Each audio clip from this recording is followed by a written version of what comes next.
#spiderman, a Marvel fanfiction written by magiceth_420 on AO3.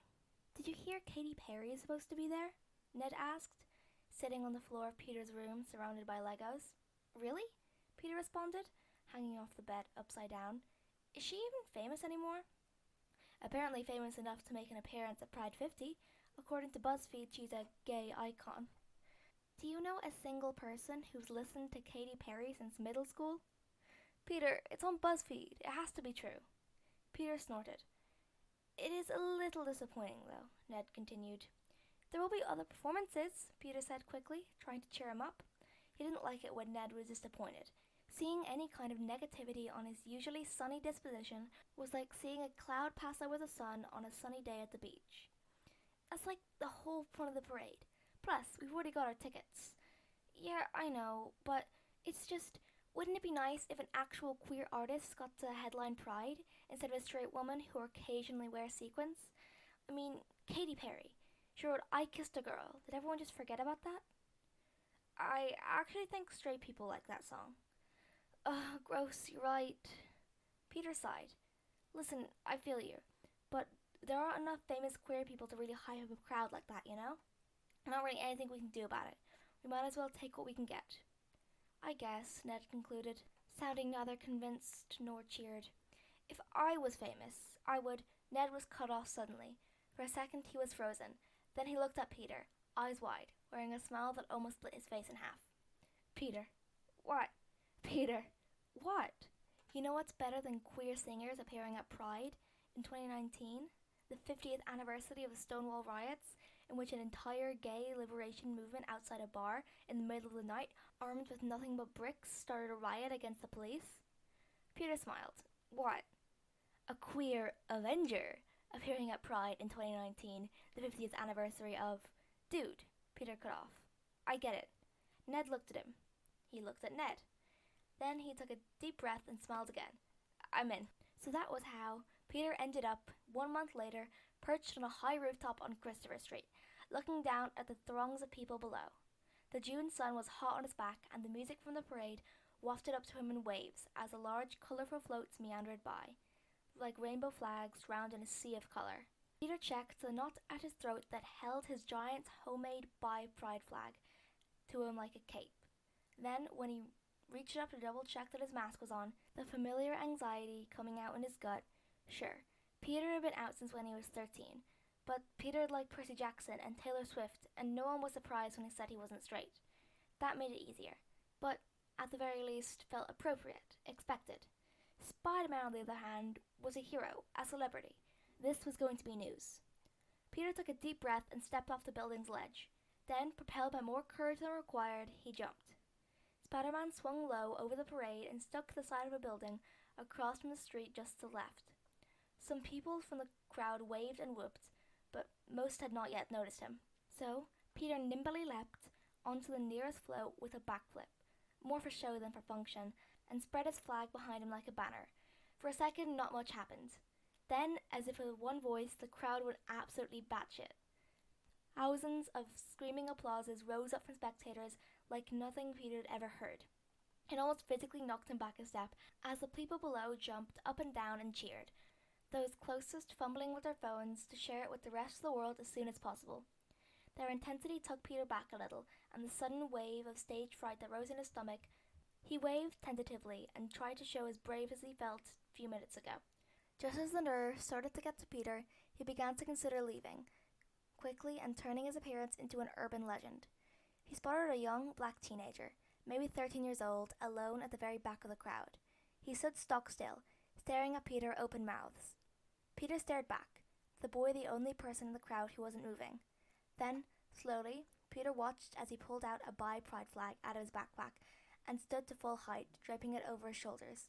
Peter's heart swelled, almost out of his chest, and he turned back to face the crowds with new-formed confidence. For about an hour, Peter did tricks, took selfies, pet dogs, and met hundreds of people, all with different flags, all with different names that he would never, ever remember, but all with the same enthusiasm.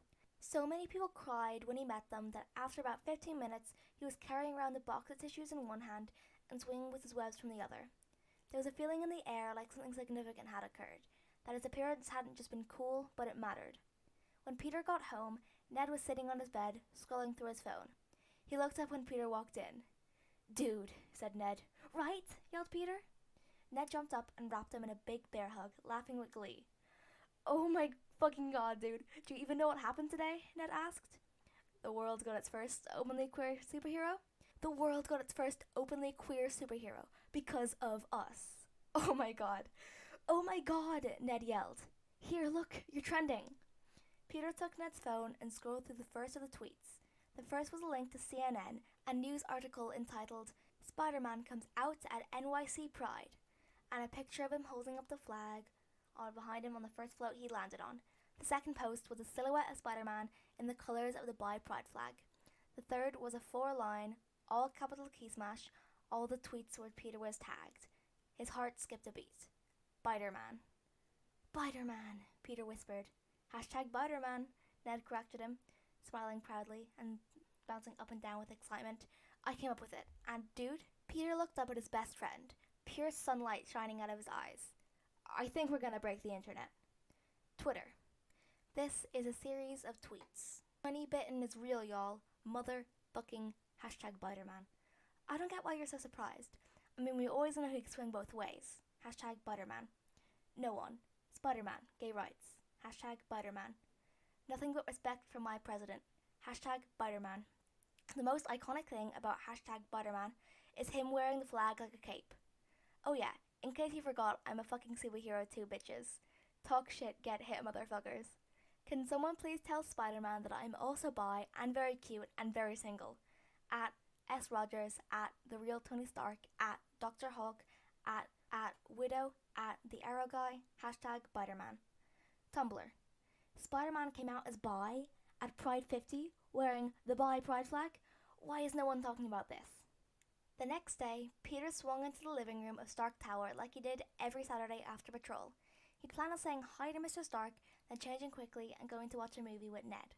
He had not planned on every single Avenger being in the living room, or the news being on, or the news being about him. Peter stumbled. It wasn't like he was closeted, obviously, but this hadn't exactly come up in conversation before. And Steve was from the 40s, for God's sake. And Peter was on TV, wearing a pride flag. Hi, he said, taking off the mask. "Hey, Pete," Tony answered, sitting at the table, smirking. Everyone was looking at Peter. Oh God, everyone was staring at Peter. "You're on the news," said Natasha, smiling softly. Steve got up from where he was wearing and walked over to the room to stand in front of him, his expression unreadable. Peter took a step back, instinctively. His mouth was dry. Why'd he thought this was a good idea? Steve was from the 40s, for God's sake. Steve reached out and put a hand on Peter's shoulder. "What you did yesterday took courage, son. There aren't many teenagers who have the courage it took for you to stand up for yourself, and what was the word you said to use? Community," Sam supplied. "Your community," Steve continued. "It's things like this that really make someone a hero." Peter swore he actually physically grew an inch taller while Steve was talking to him. "Thank you, Captain," he replied breathlessly. You know what all of this means?" "We explained it to him," said Tony, coming up behind Peter and putting a hand on his shoulder. "He's a quick learner," added Wanda. Steve smiled at Peter. "Don't you have plans on the ruse?" Tony asked him, snapping him out of whatever trance Steve has just put him in. "Oh yeah, thanks, Mr. Stark. Bye, everyone." Peter waved and hurried to his room to change. On the way back, Tony was waiting for him. "You know that, as your designated superhero adult, I'm obliged to say something about not using Spider-Man as a celebrity persona, right?" "Okay, but if you were to say something like that, I'd be obligated to say something about queer visibility and the positive impact of role models and living my truth, right?" Tony looked at him. "Alright, compromise. From now on, all non-superhero activities from Spider-Man must be pre-approved. Deal?" "Deal." "One more thing." Tony stepped closer to Peter and ran a hand through the boy's hair. "Proud of you, kiddo. No pun intended." Peter felt his heart grow warm and he smiled up at Tony. Then he rolled his eyes. "That was a terrible joke, Mr. Stark." "Respect your elders. Make me." "I'll take the suit away." "And the flag?" Peter asked, laughing. "No," Tony said, winding down from joke to being serious again. "Not the flag. Never the flag."